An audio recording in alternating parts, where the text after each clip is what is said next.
Les agradezco que me hayan invitado a estar aquí con ustedes a platicar un rato. Ya desde hace unos 18 años que llevo dedicándome a esto de la política, a este vicio de la política, y pues quería compartir un poquito de la experiencia que hemos acumulado en este tiempo sobre cómo hacer una campaña política. Si bien es cierto, no existen las recetas, lo que intentamos hacer aquí es compartir un poquito de experiencia, un poquito que les pueda servir desde una perspectiva distinta. La siguiente, por favor. Vamos a ver 5 temas. Los retos de una candidatura femenina, las fases de una campaña, los modelos de promoción y las estructuras electorales. El siguiente, por favor.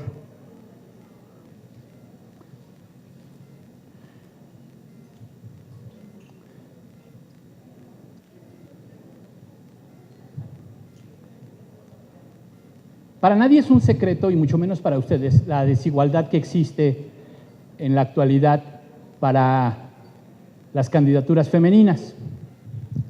Por un lado, hay un gran cúmulo de violencia política hacia las mujeres, que creo que ya han hablado de eso, no sé si aquí o en algunas otras capacitaciones, pero por otro lado, tenemos que, a pesar de todas las reformas a la ley, a pesar de todos los cambios que ha habido, seguimos teniendo diferencia en la representación entre mujeres y hombres. La siguiente, por favor.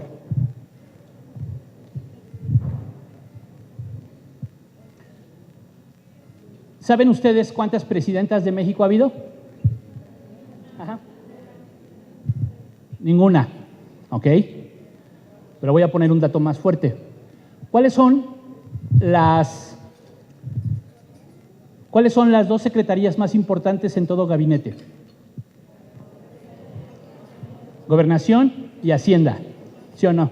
Son las o los presidenciables en automático. Digo los presidenciables porque no ha habido mujeres, que es algo que desde hace un tiempo yo he venido insistiendo. Digo, bueno, pues si va a haber candidatura de un hombre, pues mínimo los partidos políticos, las mujeres de los partidos políticos deberían organizarse y decir, sería bueno que una de esas 2 secretarías fuera ocupada por una mujer. Porque, repito, son las 2 secretarías más importantes. Pero además,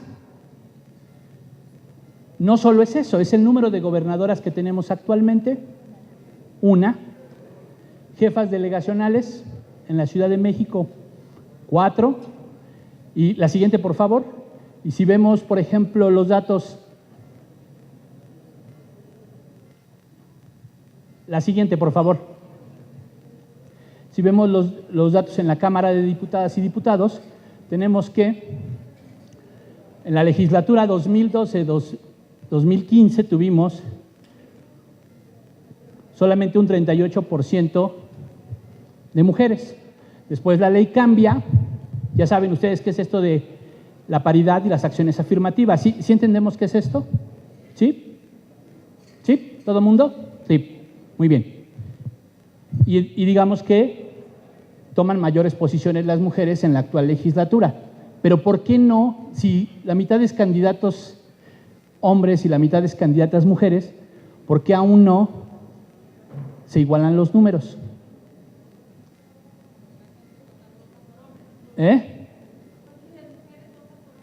Puede ser, esa es una explicación. ¿Sí?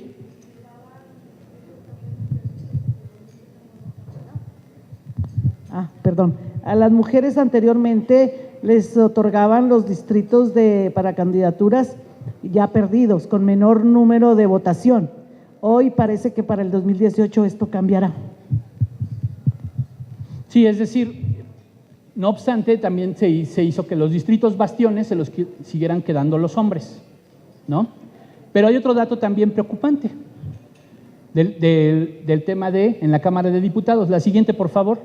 Si analizamos cuáles son las comisiones que presiden las mujeres, pues sí aumentó el número de comisiones de 12 a 17 respecto a una legislatura a otra.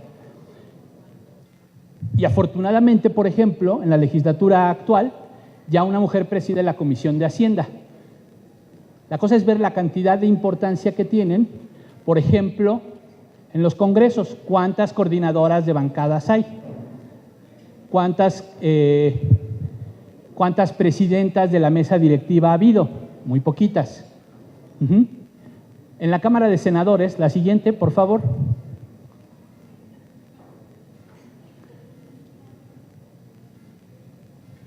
Tan solo el 36% son mujeres. Y recordemos que esto no parecería importante.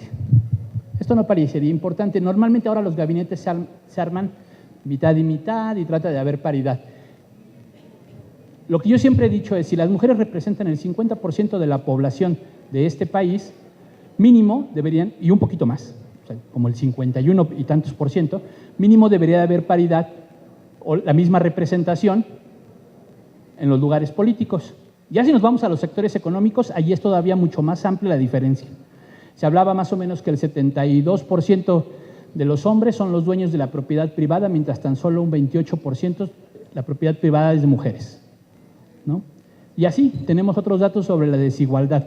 Si nos vamos a nivel de estudios, lo mismo, en percepción económica, lo mismo, y entonces la política lo tiene que poner como parte de su agenda. Es muy difícil entonces querer participar en política si eres mujer, sobre todo porque no hay las condiciones para lograrlo. La siguiente, por favor. Vamos a hacer un pequeño análisis de lo que es nuestra campaña política, y en el caso de que decidamos ser candidatas. Si deciden ser candidatas, vamos a analizar cuáles son las fases de esta campaña. La siguiente, por favor. Yo normalmente lo defino en 5. El diagnóstico, objetivos y metas, organización, implementación y amarres. Cuando hablamos del diagnóstico, la siguiente, por favor. Cuando hablamos del diagnóstico, yo hablo de un diagnóstico integral, integrado de 6 fases. El diagnóstico personal es cómo estoy. ¿Estoy preparada para ser candidata? Porque no es cualquier cosa. Ser candidata va a requerir, de muchas otras cosas, tener que entregarme a una campaña prácticamente 24 horas, 7 días a la semana. ¿Quién de ustedes ya ha sido candidata? Bueno, no me dejarán mentir, que incluso los últimos días de la campaña ya estamos soñando con casillas y estructura electoral y pagos de estructura electoral, y sueño hasta que toco puertas. O sea, ya llega un momento que el estrés es demasiado. Pero además el problema se convierte también en familiar. Entonces tengo que hacer un diagnóstico incluso personal. Tengo tiempo, en la familia hay apoyo, desde si yo me responsabilizo de, no sé, a lo mejor de hacer la tarea con los niños, ¿quién va a hacer la tarea? Porque no va a haber tiempo. O a lo mejor mi responsabilidad es traer dinero a la casa, ¿quién va a traer el dinero a la casa? Etcétera. Es decir, tenemos que hacer un diagnóstico primero personal. Pero además de bueno, ahorita voy a abundar un poquito más en el diagnóstico personal, es ¿por qué quiero ser candidata?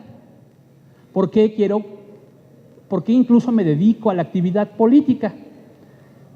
Después tenemos el político interno, que es ¿por dónde voy a ser candidata? Por el partido en el que estoy, que es Encuentro Social. Voy a tener una candidatura independiente, me voy a ir por otro partido. Si me voy a ir por mi partido, Encuentro Social, ¿qué garantías o qué me puede ofrecer el partido para tener una buena candidatura?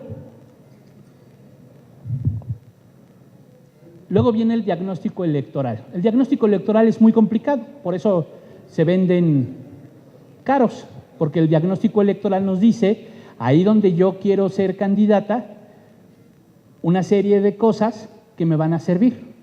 Por ejemplo, ¿cuántas secciones electorales tiene el distrito o el ámbito donde yo voy a competir? ¿Qué población o qué lista nominal hay ahí? ¿Cuántas mujeres? ¿Cuántos hombres? ¿Cuántos menores de 30 años? ¿Quién ha ganado las últimas elecciones? ¿Cuántos votos necesito para ganar? ¿O qué porcentaje necesito para cumplir?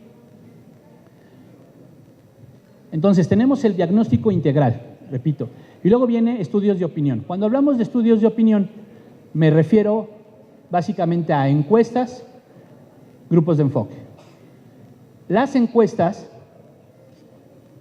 si bien son una herramienta que funciona, solo son para que nos den un indicador más para tomar decisiones. Las encuestas no deben de ser tomadas como la verdad absoluta, si no pregunten a todos los que han perdido, entre ellos a Hillary, ¿no? Y luego, los grupos de enfoque. El grupo de enfoque es más cualitativo, la encuesta es cuantitativa, el grupo de enfoque es cualitativo. Me va a dar una serie de indicadores, van a entrevistar a distintos sectores de la población que me van a decir cómo ven las cosas. El diagnóstico socioeconómico, ¿por dónde voy a ser candidata? ¿Por algún distrito de clase media, clase alta, clase baja? ¿Cuáles son las necesidades de la gente? ¿Cuál es el nivel de estudios? ¿Por qué la gente vota? ¿Por qué no vota? Y el FODA, ¿con qué cuento? Y ese es todo un tema. El FODA es todo un taller de planeación. Y el FODA me va a decir fortalezas, oportunidades, debilidades y amenazas respecto a mi interés político de cumplir mis objetivos. Hago mi FODA y digo, ¿con qué cuento? ¿Qué es lo que tengo yo? Y a veces creemos que las campañas políticas se ganan con dinero, y esa es la primer falacia. Las campañas políticas, o poder ganar un espacio, poder llegar al triunfo, lo vamos a ganar consiguiendo apoyos. Lo más fácil sería tener el dinero, ¿no? Pero eso no pasa. O sea, a menos de que uno o una de ustedes tenga 5 millones de pesos en la bolsa en este momento dispuestas a desembolsarlos, no pasa. Entonces, ¿qué hacemos ahí? Empezamos a conseguir y vemos quién nos puede prestar. ¿Quién nos puede prestar una camioneta? ¿Quién nos puede prestar un local? ¿Qué personas están dispuestas a participar? ¿Quién me ayuda con las redes sociales? Empiezo a conseguir un equipo. Y entonces, a partir de estas valoraciones, es que yo podría tomar la decisión de ser o no candidata. La siguiente, por favor.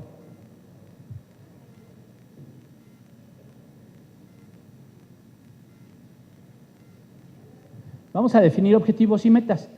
Los objetivos son cualitativos. Las metas son cuantitativas. Por ejemplo, un objetivo es que no es lo mismo. Cada campaña electoral va a tener objetivos distintos. Algunas de ustedes querrán ganar, su objetivo será ganar, pero algunas de ustedes no. Mi objetivo es posicionarme políticamente. Mi objetivo es posicionar al partido en ese distrito. ¿Ok? Pero eso es algo enunciado. ¿Qué significa? Entonces nos vamos a las metas. Y entonces las metas ya nos van a arrojar numeritos. ¿Qué significa eso? Y repito, ¿cuántos votos necesitan para ganar? Esa es la primera pregunta que tienen que hacerse. ¿Cuántos votos necesitan para ganar? ¿Con cuántos votos ganó la última persona que ocupa ese escaño? Claro, ahorita hubo redistritaciones en todo el país, pero podemos saberlo de todos modos por la suma de las secciones electorales.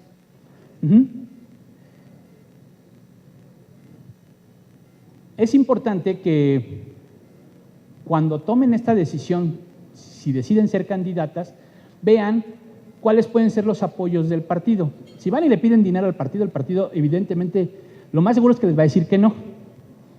¿no? Si acaso les dará propaganda y eso, pero hay una serie de apoyos importantes, como por ejemplo, les pueden dar los estudios electorales.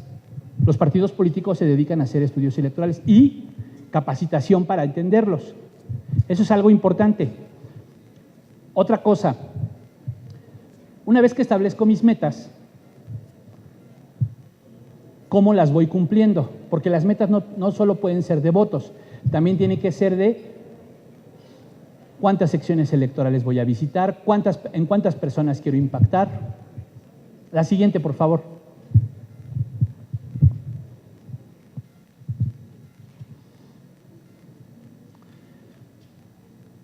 Es esencial que tengamos un plan de campaña. Es básico que tengamos un plan de campaña. Si no tenemos un plan de campaña, no tiene sentido que hagamos campaña. La mayoría de las experiencias que yo he visto es que no hacen plan de campaña. Nadie hace plan de campaña.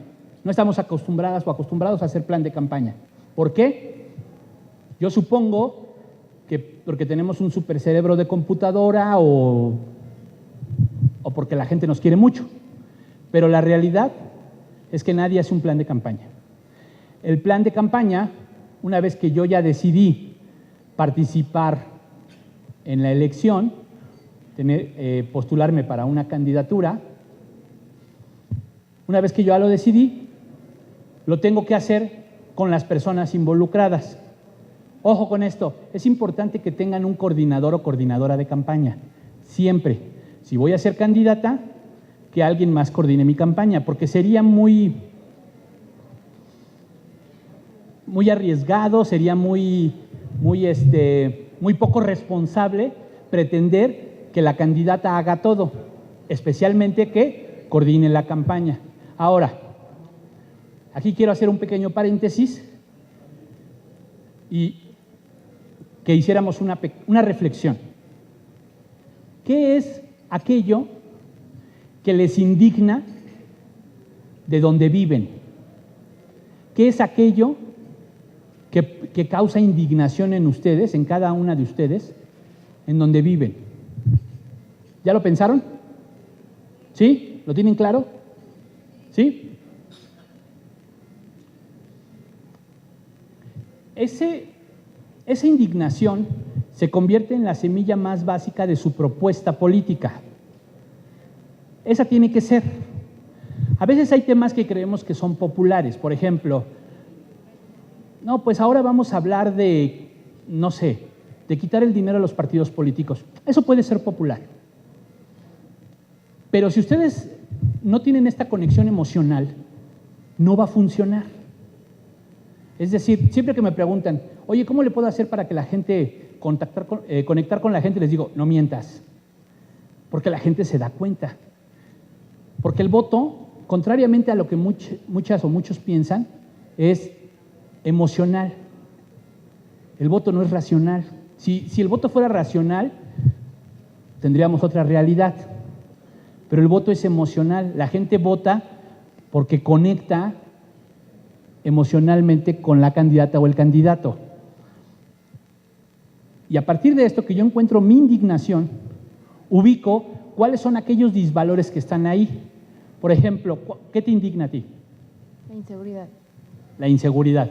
¿Qué disvalores hay en la inseguridad? Disvalor entiendo como lo contrario del valor, ¿sí? De los valores. ¿Qué disvalores hay en la inseguridad? La violencia. ¿Qué disvalores hay en la inseguridad? La falta de Estado de Derecho, ¿no? Y entonces empiezo a ubicar dónde estoy yo, lo que yo significo. Pero ojo con esto, no me vayan a decir, a mí me indigna la corrupción porque no me toca. No, la cosa es cuando nosotros definimos que nos indigna algo y a partir de ahí empiezo a desarrollar. Por ejemplo, a mí me indignan los feminicidios. O sea, los feminicidios es algo que ya me tiene muy indignado. Todos los días, escuchando noticias, en los cursos, en donde hay oportunidad, hablo de ello y me quejo amargamente, como aquí. Ya es algo que ya no puedo tolerar, pues, ¿no? Ya me indigna demasiado. Entonces empiezo a analizar qué causa los feminicidios y empiezo a ver que hay una violencia sistemática contra las mujeres. Y entonces identifico los disvalores en los feminicidios como la falta de respeto por la vida, como la violencia, etcétera.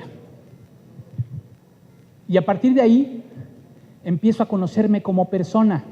Hace rato yo les hablaba del diagnóstico personal. ¿Cómo me voy a conocer como persona? ¿Qué es lo que me va a ayudar a conocerme como persona? Entender mi indignación. Porque a la política participamos para cambiar nuestra realidad, para cambiar lo que no nos gusta. Por eso entramos a la política. La política es la disputa por el poder. Quienes están aquí, quienes participan en este partido político, aspiran al poder.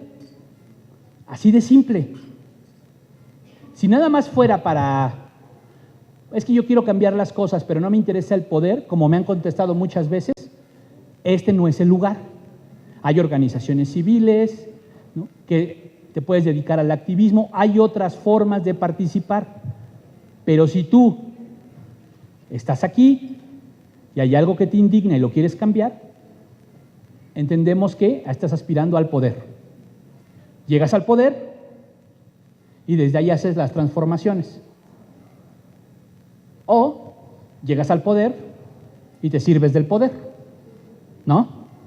Entonces, hay que tener mucha claridad en qué nos indigna y pregonar esos valores a partir de nuestra indignación. Si yo les pregunto, ¿cuáles son sus valores?, vamos a echar un rollo mareador de los valores. ¿Por qué? Porque nos han enseñado a contestar en automático, hasta en la televisión, ¿no? La honestidad, el respeto, la pluralidad, etcétera. Pero si lo hacemos al revés y ustedes encuentran el punto de indignación, aquello que les molesta, entonces a partir de eso pueden encontrar quiénes son y cómo voy a conectar con las personas. O sea, ¿por qué, por ejemplo, después de casi 18 años, Andrés Manuel sigue juntando tanta gente en la plaza? O sea, revísenmoslo como fenómeno político de masas. Es el líder de masas más importante de los últimos 40 años. ¿Pero por qué?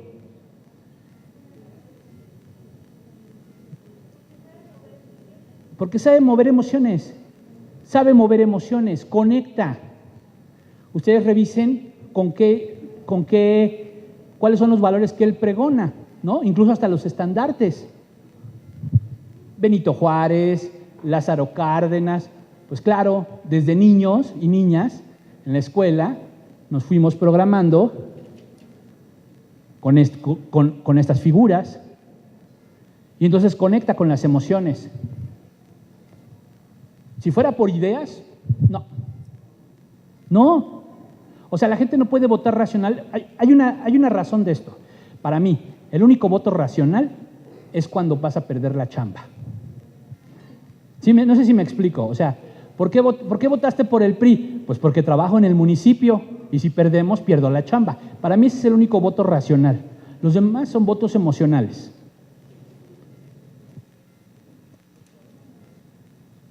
Y entonces el voto emocional tiene que ver precisamente con quiénes somos y los valores que yo voy a poner al frente. ¿Por qué Trump gana? Porque movió emociones.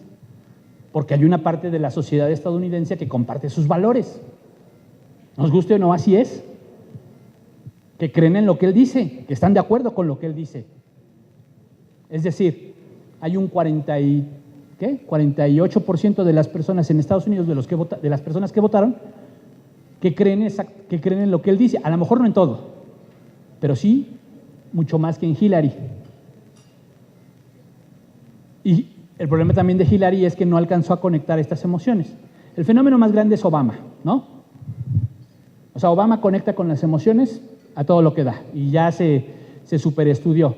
De 2008 a 2016, casi todas las personas que se dedican al marketing político se pusieron a estudiar Obama. Es más, muchas personas se pusieron a copiar su campaña política de Obama. Pero no se trata de eso. O sea, no era el Yes Weekend y luego se sacaban la foto, no. Sino más bien encontrar a las personas con las cuales me voy a espejear. Bueno, cuando tengo claridad en esto, tengo claridad de cuál va a ser mi discurso político, más allá de la plataforma del partido. Tengo que desarrollar mi propia plataforma, sea candidata o no. Ya te dedicas a la actividad política, ¿cuál va a ser tu tema? Porque hay un problema en la política actual, y es que la política actual está falta de ideas, está falta de propuestas. Muchas personas quieren llegar a la diputación, muchas personas quieren la curul, pues para vestir Christian Dior, ¿no? O para comprarse la camioneta más nueva, pues, para no hacer comercial. ¿Sí? Entonces, esto es lo que nos va a servir. Y yo que recomiendo siempre que hagan los ejercicios con los equipos de campaña.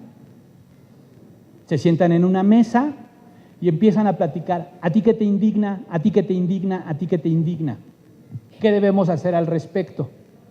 Y también ubicarse en cuál es la candidatura, porque de repente quien quiere ser diputada promete gestión.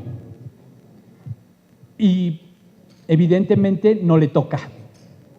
Y quien quiere ser alcalde promete legislación. Y evidentemente tampoco le toca. Un diputado no se puede concebir sin gestión. ¿Es la praxis de la política? Sí. Pero pero ya ha pasado que en campaña les dicen, ¿no? Pero tú háblame de qué vas a legislar. Tú háblame de qué vas a legislar. Ahora, decía yo hace rato del tema de los diagnósticos electorales. Una de las cosas que hay que ver también en los diagnósticos electorales es los mapas. Los mapas. Y entender cuál es el territorio. Váyanse a recorrer el territorio. Si no recorren el territorio, pidan el mapa al partido. Oye, ya voy a ser candidata por ese distrito. Dame el mapa. Y ustedes váyanse a recorrer el territorio. Les cuento una anécdota. En 2015, una candidata, no voy a decir de qué partido, no fue de este, aquí en la Ciudad de México, le dijeron, eres candidata en Tlalpan. Y se puso a pegar propaganda en todo Calzada de Tlalpan. Llegó desde Huipulco hasta San Antonio Abad. Evidentemente ustedes no quieren que les pase esto, ¿no? Pero además no solo eso, ya se perdió dinero, ya se perdió tiempo, ya se perdió esfuerzo. Y otra cosa, ahorita vamos a hablar de los modelos. Bueno, la siguiente, por favor. La siguiente, por favor.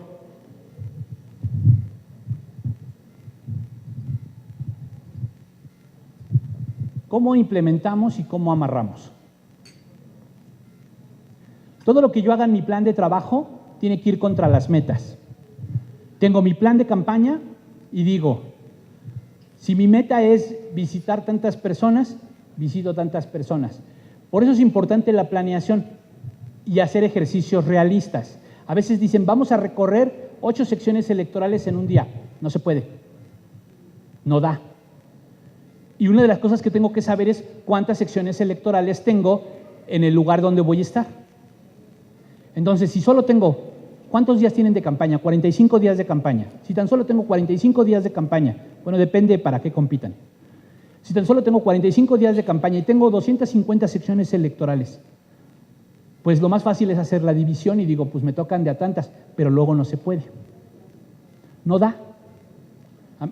No va a funcionar.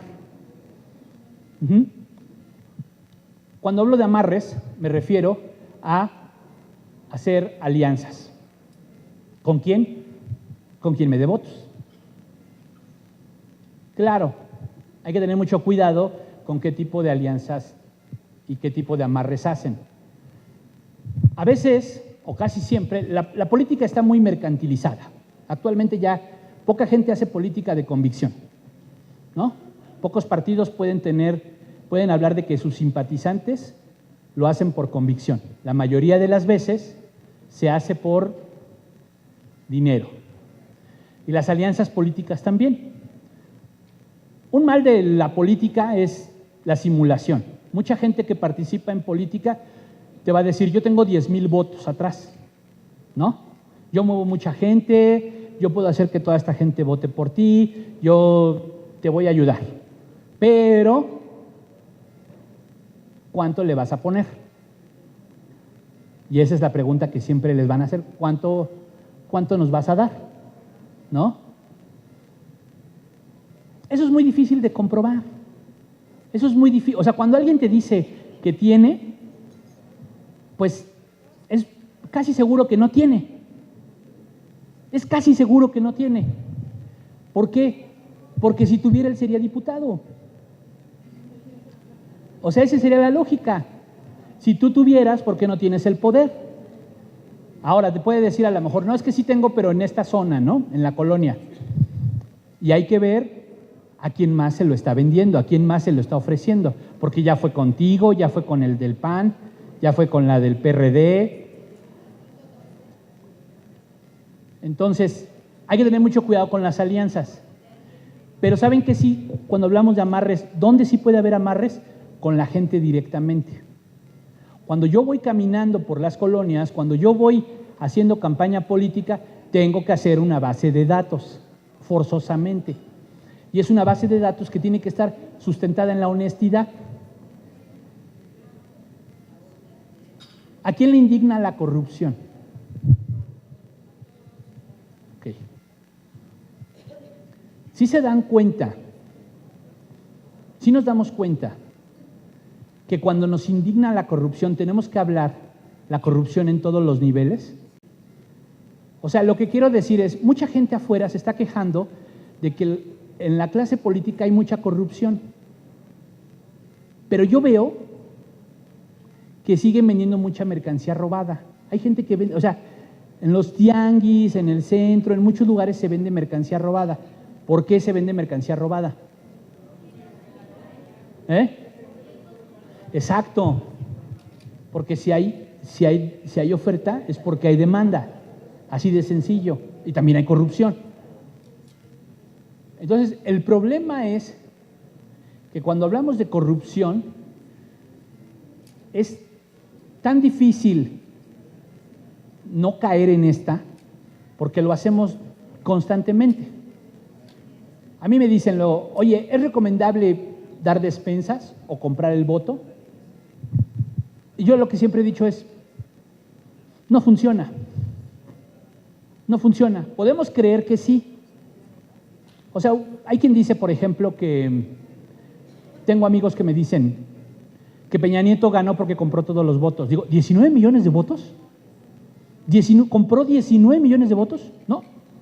Hay un porcentaje de la población muy alto que conectó con él y votó por él. O sea, no lo puedes negar. Así son las cosas. Así como los gringos en unos años dirán, híjole, ¿te acuerdas cuando votamos por Trump? ¿No? Sí. Entonces, ¿yo qué les recomendaría? Que no caigan en esto. No caigan en la compra de votos. No es necesario. Porque además, ¿contra quién van a competir? O sea, es como si hacemos un partido de fútbol americano contra los Patriotas o contra los Vaqueros. Aquí nosotras, aquí participando y vamos allá. O sea, es competir en el juego que tú no dominas. Con quien tiene más dinero, con quien tiene más experiencia, con quien ya lo hace desde hace mucho. Entonces, yo les recomendaría que no lo hagan. Vayan haciendo los amarres con líderes que no les pidan nada. ¿Es difícil? Sí. Y esto va a estar en función de la propuesta de campaña que ustedes hagan.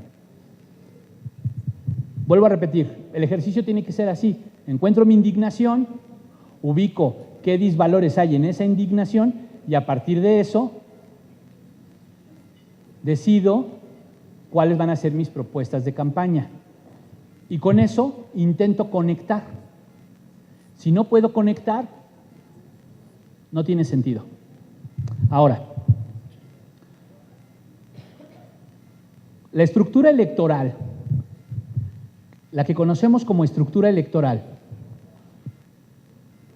la vamos a dividir en tres. Uno son los promotores. Dos los simpatizantes o el voto duro, quien ya dijo que va a votar por mí. Y 3, las y los representantes. Pero el voto duro siempre tenemos que irnos más arriba. Si yo ya pienso que tengo, no sé, 5,000 votos amarrados, quítale la mitad. De las personas que dijeron, yo voy a ir a votar por ti, quítale la mitad. No hagas cuentas alegres. O sea, cuando hablo de honestidad hace rato, decíamos, no solo es hacia las demás personas, sino también conmigo. No permitan que la subjetividad o el deseo tome sus decisiones políticas. Eso es bien común. Yo le he preguntado muchas veces, oye, ¿cómo crees que te va en tu distrito? Voy a ganar. Ok, y a la mera hora no ganan ni su sección. ¿Es en serio? Y siempre les digo eso, mira, si tú eres alguien que va empezando en la política, es tu primera vez que eres candidata, gana tu sección electoral. Por ahí comienza, por ganar tu sección electoral. Si no, no tiene sentido. Y luego, por otro lado, si tú ves que sí puedes ir creciendo, te vas a dar cuenta, hay una forma muy fácil cuando te das cuenta que estás creciendo, es que te busca el gobierno, es que te busca el partido que está gobernando en esa entidad, en ese lugar, en ese distrito o en ese municipio. Te va a buscar el gobierno. ¿Por qué? Porque realmente estás creciendo. Si no te han buscado, es que todavía no pintas. Y así es esto de pragmático. Pero vuelvo a explicar, tenemos distintos objetivos. Si mi objetivo es ganar, es muy complicado. Es un gran reto. Pero si tu objetivo es crecer, no te desconcentres de ese objetivo. No te vayas por el canto de las sirenas. La siguiente, por favor.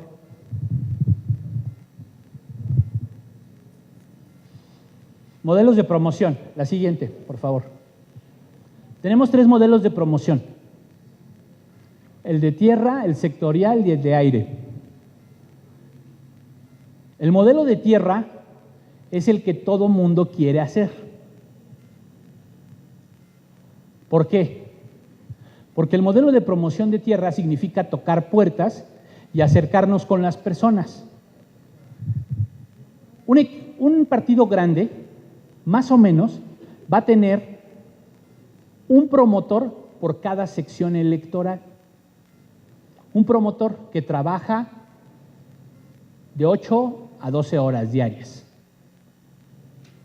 Entonces, si yo tengo un grupo de personas que me ayudan en mi campaña y somos 15 personas contra un PRI o un PRD que podría tener entre 250 y 300 personas, no voy a competir.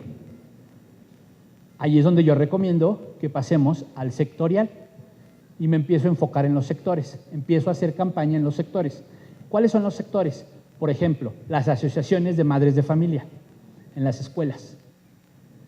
Y sobre todo, si mi agenda, si mis propuestas políticas van en torno a la familia, van en torno al cuidado de los hijos, van en torno a la educación, en ese sector voy a hacer clic. O me puedo ir a otro sector, que podría ser el sector empresarial. O me puedo ir al sector religioso, o me puedo ir al sector deportivo. Y entonces empiezo a ubicarme en los sectores. ¿Qué se hace? Se piden reuniones. Y en esas reuniones hago mi propuesta.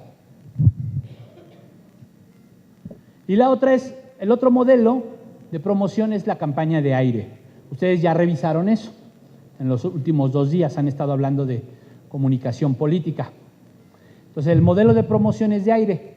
Puedo utilizar redes sociales, puedo utilizar espectaculares, puedo utilizar lonas y puede ser que yo no haga campaña de tierra, ni sectorial. El problema de ese es que es muy caro y poco medible. El primero y el segundo son más baratos. El problema del segundo es que requiere que tengas buenos contactos para que te abran las reuniones. Por ejemplo, puedes entrar a unidades, es muy difícil entrar a unidades habitacionales a tocar puertas, ¿no? Es muy difícil, pero si conoces al administrador de la unidad habitacional, tú puedes ir, contactarlo o contactarla y que te arme una reunión con los vecinos. Pero necesitas tener contactos, conocer gente. Entonces, a veces, yo que recomiendo hacer un poco de las tres, pero entendiendo nuestras limitaciones. ¿Qué limitaciones tienen? Para eso ya hice mi diagnóstico y ya me di cuenta que mi equipo es pequeño. Sí. Sabiendo la condición de nuestro partido, que es un partido joven, ¿no? Y que, bueno, pues a diferencia de otros, no tiene un gran alcance de gobierno en este tiempo, ¿cómo podrías proponernos? Me queda claro que tenemos que hacer como nuestro plan de campaña, lo que decías, pero en tu experiencia, ¿cómo podrías proponernos para usar los tres modelos de promoción que tú nos estás platicando bajo esta realidad de PES? A ver, lo primero que tendríamos que entender es que voy a hablar tantito del modelo de tierra, un error común. Un error común que hay en el modelo de tierra es que dices, me voy a concentrar solo en estas colonias donde me conocen. De ahí voy a sacar la mayor cantidad de votos. Ese modelo no funciona. Es como dicen los economistas, hay que diversificar el ingreso, ¿no? O sea, ¿por qué a México le va mal? O le ha ido mal porque solo se concentraba en el petróleo y entonces no tenía otros ingresos y entonces dependíamos mucho de ese ingreso. Lo mismo pasa con la votación. Pero si no alcanzo a recorrer todas las secciones electorales, yo lo que recomiendo es ubiquen las secciones electorales con mayor población. Eso es lo primero que yo recomiendo. A veces decimos, pues vámonos a 2 horarios, en la mañana o en el día, por así decirlo, hago campaña de tierra y ubico las secciones electorales con mayor población, es decir, donde va a haber más casillas, además. Recordemos que es una casilla por cada 750 electores, ¿sí? Y luego,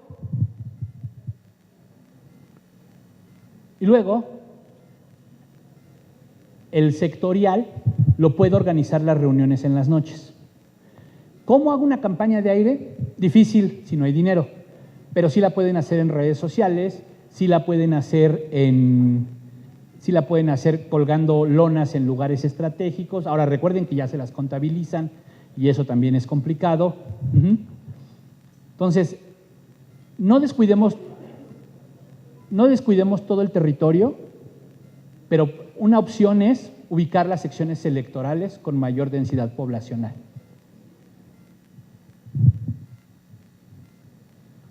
La siguiente, por favor.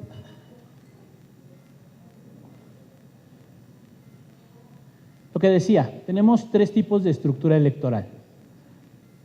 La estructura de promoción, los simpatizantes y los representantes.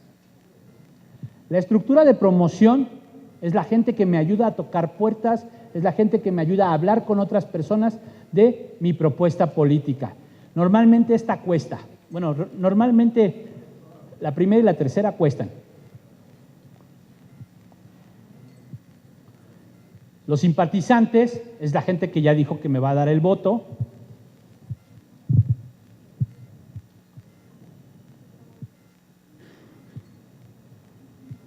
Y por último, los representantes, y este es todo un show. Porque si yo soy candidata en un distrito de 250 secciones electorales, voy a tener como 500 casillas, ¿sí o no? Más o menos, de 500 a 600 casillas. Siempre cuando decimos cuántas secciones electorales hay y más o menos hagan la cuenta del número de casillas, multiplíquenlo por 2.5, hasta por 3. dependiendo del municipio. Ahora, a veces usan la estrategia de, pues me voy con puros representantes generales. ¿Sí entendemos la diferencia entre representantes de casilla y representantes generales? ¿Sí? Ok. A veces dices, me voy a ir con puros representantes generales, pero el representante general terminas volviéndolo loco, porque tiene que andar correteando todas las actas. Pero a veces usan la lógica de que no hay que cuidar la elección. ¿Por qué? Porque entre los partidos grandes van a cuidar la elección. Eso es falso. Van a cuidar la de ellos. Y de botito en botito, nada más les recuerdo que en 2006 López Obrador perdió por voto y medio por casilla. ¿No? Por voto y medio. De botito en botito. Pero además no solo eso. Encuentro Social es un partido que tiene que refrendar el registro. Entonces, cada voto cuenta. ¿Qué es lo que yo les recomiendo en la estructura de representantes? Uno, que por lo menos les garanticen la comida y no les ofrezcan nada más. ¿Por qué? Porque a veces los partidos les dicen, no, les vamos a pagar 500 o les vamos a pagar 1,000 pesos, y a la mera hora el dinero no llega. No llega. Luego, el día de la elección, si tengo 600 casillas, mover 600 lunch no es factible. No va a llegar. O sea, normalmente es que el desayuno llega a las 3 de la tarde y la comida ya no llegó. Y luego, ¿qué les damos de lunch? Porque a veces nos dan en la mañana. En la mañana está bien si nos dan carbohidratos, no hay bronca. Pero en la tarde luego les llevan torta y refresco y eso, y en la tarde el cuerpo ya no asimila igual los carbohidratos. Entonces cuando nos da lo que se le conoce como el mal del puerco, sí lo conocen, ¿no? O sea que nos está haciendo la digestión, ¿sí o no? Bueno, entonces cuando pasa eso, es justo antes del conteo. Entonces yo lo que siempre recomiendo es, denles pollo, o sea que es más fácil de pollo frito o algo así, es más fácil. La mayor cantidad de representantes que puedan reclutar sin comprometerse económicamente. Ya después si llega el dinero, ya después si tienen el dinero, páguenles, eso está muy bien. Pero antes, luego no llega el dinero y nada más ustedes quedan mal.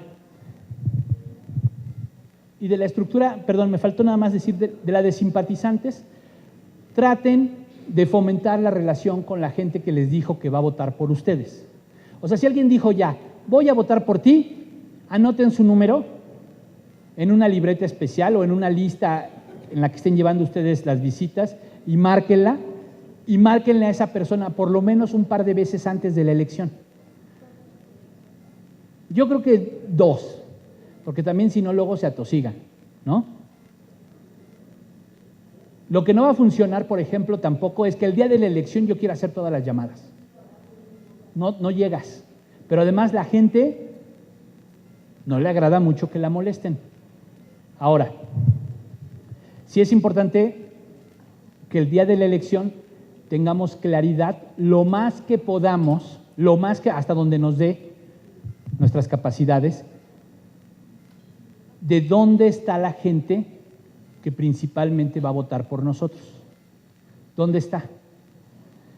No tiene sentido que tengamos a nuestras promotoras y promotores, no tiene sentido que los tengamos afuera de la casilla. Ahí sí es más recomendable ir a tocar la puerta. Ya sabes que va a votar por ti. Vas y tocas a la puerta y le dices a la persona, oiga, ya fue a votar, ya no le digo que por mí, O sea, ya el promotor ya no puede decirle, vaya a votar por mi candidata. Ya no. En teoría ya amarré, ¿no? En teoría ya lo tengo. Ya solo hay que moverlo. Porque el domingo, acuérdense que siempre nos paramos tarde.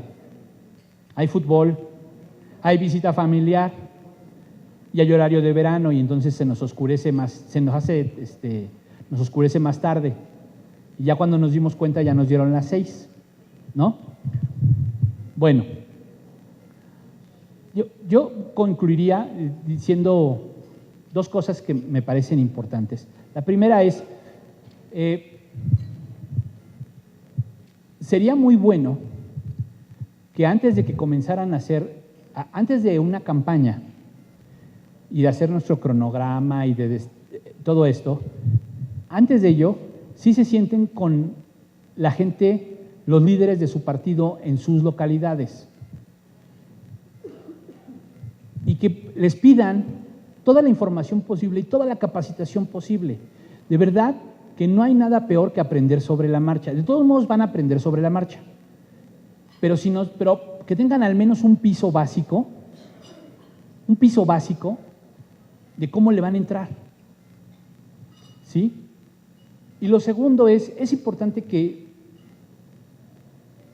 participen y tomen los espacios de representación. Recuerden lo que dice Michelle Bachelet, que si una mujer entra a la política, la mujer cambia. Pero si muchas mujeres entran a la política cambia. Que tengan bonita tarde. Gracias por su tiempo.